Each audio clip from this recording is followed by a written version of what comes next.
Dolynny TV, ladies and gentlemen, good evening and welcome back to another edition of Oilers programming here on the channel as we get set to recap another, well, you know it better than I do, I think, busy day in Edmonton Oilers land, acquiring Nick Bjugstad from the Arizona Coyotes at long last. This is something we talked about at the end of January, first off on 32 Thoughts prior to an Oilers game.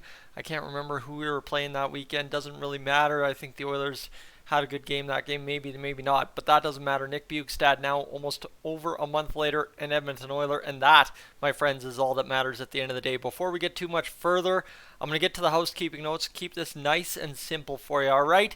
If you're new to the channel, I'd love to have you along. We just crossed 11,000 subscribers. I'd love to have you join the community that we have built up here quite rapidly over the past few months, because there are some big plans at the end of March, beginning of April, to really use this audience we have as a combined whole on Dolynny TV to do some real good in the Alberta hockey community. Friends, with that said as well, you'll see a little bit more promotional stuff over the course of the next month. That's just another housekeeping note I got to throw your way. Promoting, of course, my good buddy, the Oilers fanatic Patrick over there, and my buddy from Dolynny TV as well, as we try to build up this hockey community a little bit more based on our combined recent successes. All right, friends, the Edmonton Oilers, Nick Bjugstad. What do we know? Well, they acquired him today. That's where we will start. Quite simply put, here is the trade for your consideration. A 2023 third-round pick alongside Michael Kesselring. Now, we don't have to get back to the return yet, because I want to just take a moment to look at what the Oilers have lost. They have given up another draft pick. It's a mid-round draft pick, and it seems this year GMs are saying, screw it, we don't need them, we need to win now. That is a great mentality to have. As I said earlier in the year, it is cup or bust for the Edmonton Oilers this season, in my opinion. And that doesn't necessarily mean if you don't win the cup, you screwed up. It just means you got to do everything humanly and physically and mentally possible to win the Stanley Cup this year, because time is running out with Connor McDavid and Leon Draisaitl's contracts, and unless we start making that push now, you did great last year, let's take that next step, let's go win the Cup, let's do something crazy, and maybe have a parade in the Ice District this upcoming summer. But that's where the return does still hurt in another facet, that being Michael Kesselring going back to the Arizona Coyotes. Kesselring has come on strong this year for the Bakersfield Condors. I think at one time he was leading the AHL in D-man goals or something crazy like that. Of course, the start of the year, all a blur at this point. But friends, it all kind of comes together right now where this is a perfect storm for the Oilers, right? They're able to give up a third and Michael Kesselring and get two pieces back, plus get retention on Nick Bjugstad. So we're in this realm now with Kailer Yamamoto as well, right? Is this move, before we really break down Nick Bjugstad and Cam Dineen, this move leaves the Oilers with zero cap space exactly against the LTIR pool. So there are two options, and you choose your lame option, you choose your exciting option, as to how the Oilers could possibly make one more move tonight or tomorrow morning into the afternoon here in Alberta, because the deadline's at 1 p.m. or 2 p.m., whatever it actually is. But as it comes together for us and pertains to us as Oilers fans, is the Oilers have to go dollar in, dollar out from here on out. That is just plain simple fact. There is no other way about it, unless maybe you send down Devon Shore and somehow, some way bring in a guy that's equal to or lesser than $850K. That, question me, I don't know if Devon Shore's looked really good in an Oilers uniform the past 5-6 games, so maybe you don't want to do that, maybe you do want to do that. That's for you to decide, me not to tell you, because, hey, you know what? We do have to form our opinions ourselves a little bit as well.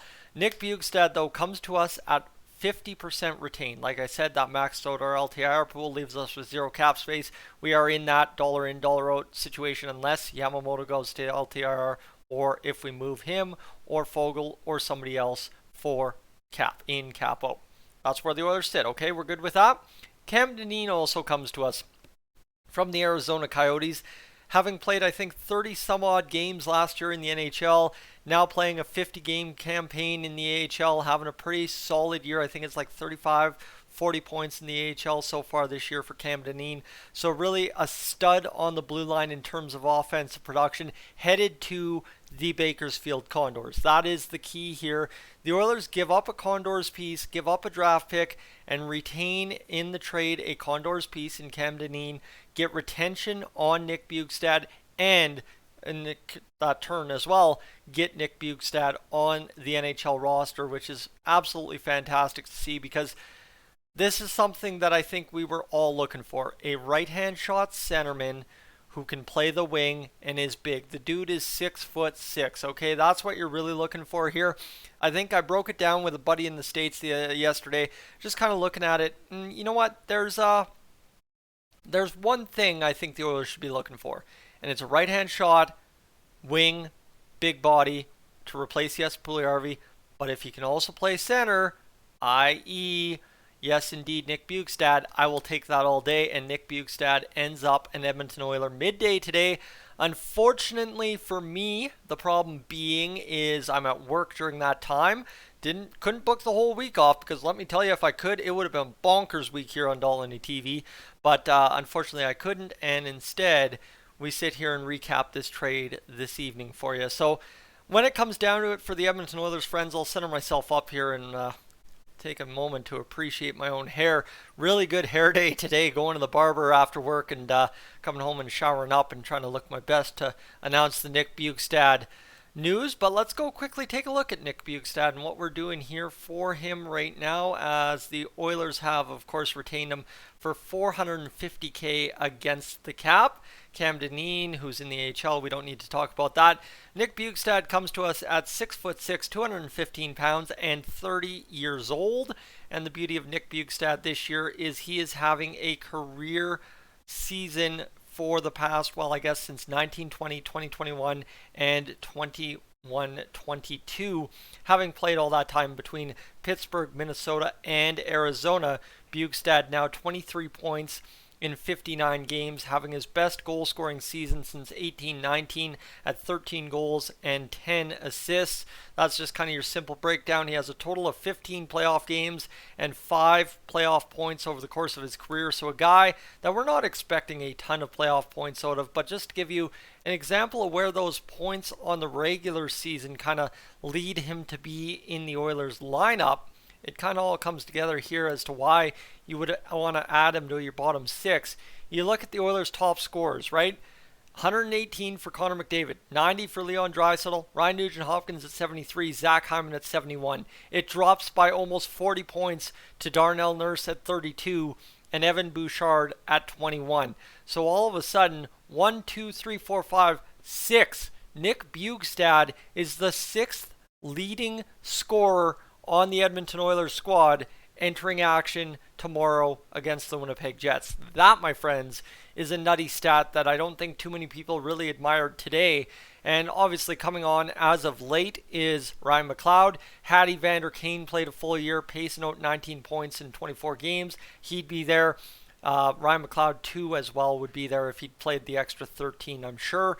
And Warren Foegele at 18, you could make a case if he'd played all 60-odd games. Klim Kostin, same thing, only playing 40. Matthias Janmark with 17 as well, kind of same thing. And then everybody else falls into a different category. Kailer Yamamoto maybe as well falls into that 23, 25-point range.